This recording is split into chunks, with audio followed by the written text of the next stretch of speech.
NEET தேர்வு ரகசியம் இருப்பதாக பொய் வாக்குறுதி அளித்த ஸ்டாலின் அரசின் பொய் வாக்குறுதியால் தங்கள் இன்னுயிர் நீத்த 22 பேருக்கு அதிமுக சார்பில் மெழுகுவர்த்தி ஏந்தி அஞ்சலி செலுத்தப்பட்டது. திருப்பத்தூரில் அதிமுக மாநிலங்களவை உறுப்பினர் மு. தம்பிதுரை, முன்னாள் அமைச்சர் கே.சி. வீரமணி பங்கேற்று மெழுகுவர்த்தி ஏந்தி கண்ணீர் அஞ்சலி செலுத்தினர்.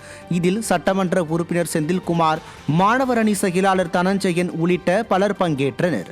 திருப்பூர் குமரன் சிலை முன்பு முன்னாள் துணை சபாநாயகர் பொள்ளாச்சி வி. ஜெயராமன் தலைமையில் நடைபெற்ற அஞ்சலி நிகழ்ச்சியில் முன்னாள் அமைச்சர்கள் உடுமலை ராதாகிருஷ்ணன், எம்.எஸ்.எம். ஆனந்தன், சட்டமன்ற உறுப்பினர் விஜயகுமார் உள்ளிட்ட பலர் பங்கேற்று கையில் மெழுகுவர்த்தியுடன் திமுகவின் நீட் நாடகத்தால் இன்னுயிர் நீத்த 22 பேருக்கும் கண்ணீர் அஞ்சலி செலுத்தினர். சேலம் கோட்டை மைதானத்தில் நடைபெற்ற நிகழ்வில் முன்னாள் அமைச்சர் செம்மலை, கழக அமைப்பு செயலாளர் சிங்காரம், மாநகர் மாவட்ட கழக பொறுப்பாளர்கள் எம்.கே. செல்வராஜ், ஏ.கே.எஸ்.எம். பாலு, புறநகர் மாவட்ட கழக செயலாளர் இளங்கோவன், மாநிலங்களவை உறுப்பினர் சந்திரசேகரன், சட்டமன்ற உறுப்பினர்கள் பாலசுப்பிரமணியன், மணி, ராஜமுத்து, ஜெயசங்கரன், மாநகர் மாவட்ட மாணவரணி செயலாளர் கிஷோர், புறநகர் மாவட்ட மாணவரணி செயலாளர் கௌஷிக் ராஜ் உள்ளிட்ட பலர் பங்கேற்று அஞ்சலி செலுத்தினர்.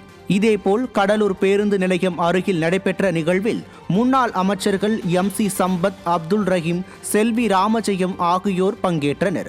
மேலும் மாவட்ட செயலாளர்கள் சொரத்தூர் ராஜேந்திரன், அருண்மொழிதேவன், கே.ஏ. பாண்டியன், மாவட்ட மாணவரணி செயலாளர்கள் எரிதழல் சிவா, சஞ்சீவி செந்தில்குமார், ஆனஸ்ட்ராஜ் உள்ளிட்ட பலர் பங்கேற்றனர்.